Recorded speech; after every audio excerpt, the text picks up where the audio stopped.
Okay, so we are now on item number 56 of our part 1, no, sa final coaching natin. So, 56, if a private person or public officer not in charge of custody helps a detainee to escape, he is liable for blank. So, remember, ang perpetrator nito ay private person, pwede private person, or hindi kaya public officer not in charge of the custody. Hindi siya jail guard ng detainee, siya warden probably, hindi siya police officer in custody. Okay? Public officer siya pero hindi siya in custody. And he helps a detainee to escape. He is liable for, is it A, conniving with consenting to evasion, B, delivering prisoners from jail, C, evasion through negligence, D, evasion through of service of sentence. So the answer here, of course, is letter B, delivering prisoners from jail. Bakit? Kasi nga private person siya. O di kaya ay public officer not in charge of custody. Okay? Kasi pag ang nagpatakas sa isang detainee or sa isang prisoner, sa isang inmate, ay ang jailer mismo or ang person in yung in charge of custody, then he will be liable for conniving with consenting to evasion. Okay? Conniving with consenting to evasion.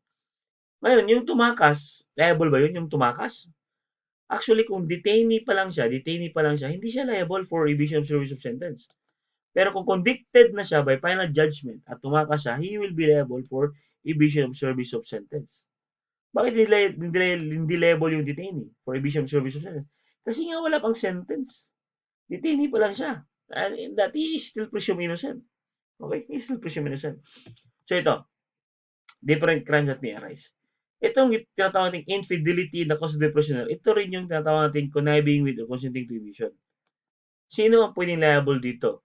Committed by a custodian. Siya yung jailer. Siya yung in custody. Siya yung in charge of the custody of the detainee or a prisoner or an inmate. Okay? Pag siya yung nagpatakas, then that's infidelity na custody prisoner. Pero pag ang nagpatakas ay stranger or officer not in charge, hindi siya, public officer siya, pero hindi naman siya um, hindi naman siya yung in custody, then ang kaso niya will be delivering prisoners from jail. Delivering prisoners from jail. Okay? Now, yung tumakas, liable ba siya? Depende. Okay? If he is convicted by final judgment, meron ng final judgment, hindi niya inappeal yung kaso niya, hindi niya inappeal, final lang yung judgment, then he will be liable for evasion of service of sentence. Evasion of service of sentence. Okay? Kasi, a detention prisoner undergoing trial pa lang to or inapilan niya yung kaso niya, hindi pa final, to escape is not liable. Pag yun ay humaskapo, hindi siya liable. Under the law, hindi siya liable. Okay? So, 57, what if it is the public officer who is in custody of the detained person help the escape of he is liable for? So, dito naman, yung public officer mismo in custody ang nagpatakas sa isang detained person. He helps the escape of the detained person. Anong liability niya? Is it conniving with consenting to evasion? B, delivering prisoners from jail? C, evasion through negligence or evasion of service of sentence? So, ang kaso dito will be conniving with consenting to evasion or ito yung infidelity in the custody of prisoner. Yan yung kaso dyan. Okay? 58. What? It is the basis of our criminal law in the Philippines. So, ito yung basis. Saan ba, ano bang basis natin sa criminal law in the Philippines? Is it Act number 3815? Is it Karanchao Code, Spanish Codigo Penal, or Royal Decree? Well, saan ba nakabase ang criminal law natin? Sa Spanish Codigo Penal. Diyan nakabase ang ating criminal law. Kaya nga, in some, may mga horto, robo, okay? Kasi mga Spanish term yan. Distierro, mga Spanish term yan. Kasi nga, pinattern natin yung criminal law natin sa Spanish Codigo Penal. And the effect of that is, in case of interpreting, no? Pag mag-interpret ka ng provision ng revised penal code, hindi mo gagamitin yung English translation, kundi Spanish translation. Okay, mas mabigat yung Spanish translation. Okay, 59. Heads of state or ambassador cannot be held criminally liable in another state or place of assignment under principles of public international law. This is an exception to the general characteristic of criminal law, which is, okay. So, again, no, yung mga head of state, president, prime minister, or yung mga ambassador, hindi sila pwedeng, hindi, you cannot file a case against them. They cannot be held criminally liable. Okay? Sa state or sa place where they are assigned under the principles of public international law. This is an exception to general principle of crime, which is, alin dyan ang exemption, alin characteristics ng criminal law ang that exception belongs. Is it prospectivity, territoriality, generality, immunity? Of course, that is in generality. Okay? Generality. Okay, di ba? Sabi natin kanina, under the generality principle, criminal applies to all person living sojourn in Philippine territory. Lahat ng tao, applicable ang criminal law natin. Pero, may exception yun. Anong exception? Yan, principles of public international law. So, yung mga president ng ibang estado, mga prime minister ng ibang bansa, they are not liable.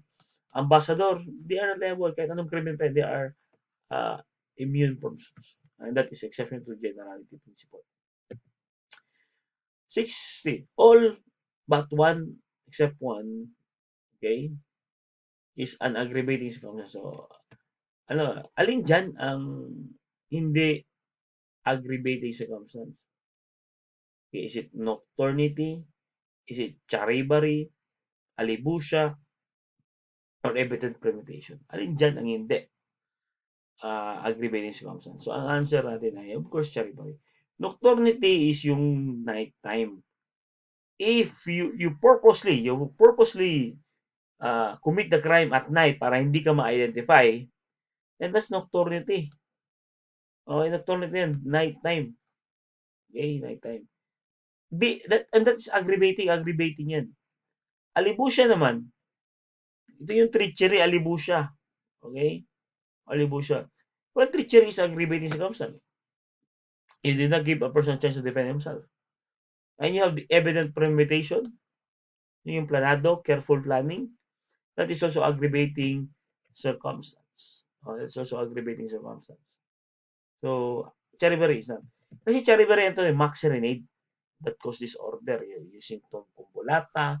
So, if you are mock serenading, no, naghaharana ka pero hindi maganda yung boses mo, maingay, magulo, tapos that is charivari, mock serenade. Or nagbibideo ka pero pangit yung boses mo, wala pa sa lyrics. That is charivari. And this is an element, hindi ito aggravating. Kasi element ito ng alarm and ENS, alarm and scandal. If you committed charivari, you are liable for alarm and scandal. But that is not aggravating circumstance. Okay? 61. Who are criminally liable when having knowledge of the commission of the crime, when having principally participated therein, takes part of the commission, either in profiting by the effects of the crime or concealing or destroying the body of the crime. So remember, he has knowledge of the commission of the crime, may knowledge siya, but hindi siya principal. He did not participate as principal. Pero he profit or he conceal or destroy the body of the crime. Anong tawag natin sa inyo? Is it witness, accessories, principal, accomplice? So, ang tawag natin dyan is accessory. Remember, profiting, concealing, destroy. Profiting from the effects of crime or concealing destroying the body of crime, that is accessory. No? Yan yung mga accessory. Okay, 62. X promise Y a sum of money if Y will kill Z. What is the liability of X if there is any? Okay, remember, so X promise Y a sum of money. Okay? Gusto niyang bayaran. Binayaran ni X si Y para patayin si Z. Ano ang liability ni Z? yung nagbigay ng pera, yung nag-offer ng pera para patayin si Y. Si principal, accessory, accomplice, or no liability. So, si Y yung pumatay. Well, kahit na ganun, it is still, X is still labeled as principal. Principal by inducement. You induce someone to commit a crime, to kill. And that is your principal. No? Principal by inducement. So that is 62. 63. A juridical condition of penalty which states that no one should escape from it. So, ano to? Juridical condition ng penalty. Kailangan juridical condition ng penalty na no one should escape from it. So, ano tawag niya? Is it equal, legal, certain, or personal? Pag no one should escape from it, the answer is certain. Certain. Certainty. It's not kasi the gravity, but it's certainty na kailangan panisan yung nakakommit ng crime. Okay, equal, applicable to all. Legal, it must be in accordance with law. Personal, means criminal liability or penalty is not transferable. Hindi mo pwedeng transfer sa ibang tao yan. Non-transferable yan. Okay? So that is 63. 64. Kris, during the existence of her marriage to Se, from time to time, indulged sex with James. So si Kris, married siya, nakipag-sex sa ibang lalaki na si James. What is the crime committed? Concubinage, adultery, illegal separation, o bigamy. So, well, ang correct answer dito is syempre adultery. Kasi nga, committed by a married woman. Okay? By the wife. Okay? Nakipag-sex sa ibang lalaki, that's automatic adultery yan. Adultery yan. Okay? So, yan. Adultery yan yun. Adultery is committed by any person, by any married woman. So, ang pwede rin kasuhan ng adultery is yung married woman. At saka yung kabit. Who shall have sexual intercourse automatic pag makipag-sex with a man, not her husband. With a man, not her husband. And by a man, yung lalaki, yung kabit, was carnal knowledge, knowing her to be married.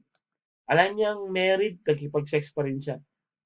So, he is guilty for, or they are guilty for adultery. Okay? Even in the marriage which is a secretly declared void. Yung concubinage kasi, again, na-discuss na ito sa inyo, any husband, ito husband naman to, liability ng husband, who shall keep a mistress in conjugal dwelling. Pag nala yung kabit sa bahay, conjugal dwelling, then that's concubinage. Or shall have sexual intercourse under scandalous circumstances, or with a woman who is, or shall cohabit with her in any other place. No? So, kilala mo na, na asawa mo, hindi pala asawa. Okay. The elements of treason are the following, except the offender owes allegiance to the government of the Philippines. B, that there is a war in which the Philippines is not involved. C, that the offender is either leveraged war against the government or attitudes to the enemy by giving them aid or comfort, or none of them. So, ang tanong naman dito, ang sinasabi ito ay mga elements ng treason. Alin ang hindi? Exception ang tinatanong eh. Alin dyan ang hindi? Hindi elements ng treason. Of course, yung letter B. No? There is a war in which Philippines is not involved. Kailangan kasi there is a war in which Philippines is involved para makasuhan ka ng treason. Remember, treason is a war crime. If there is no war, there is no treason. Okay, there is no treason. So, tingnan natin. Yan. Ano yung elements ng treason? The offender is a Filipino citizen. Okay, we allegiance kasi. Or resident alien. Meaning say, yung foreigner na nandito nakatira. And there is a war in which Philippines is involved. Kailangan involved yung Pilipinas sa war. The Philippines declare war. By the way, war on drugs is not war. It must be against from one country against another country. Okay? It is declared by Congress, not by the President. Anong ginawa mo? May war na nga na-involve yung Pilipinas. You liberate war against the government. Nakigera ka pa sa Pilipinas. Okay? Kumapit ka sa kalaban. Or adherence to the enemy by giving them aid or comfort. Binigyan mo ng baril, pagkain yung kalaban. Pinatira mo sa sakyan. And that's giving them aid or comfort. Okay? And that is treason. Okay, I think that will be all for this session. Thank you and see you in my next video.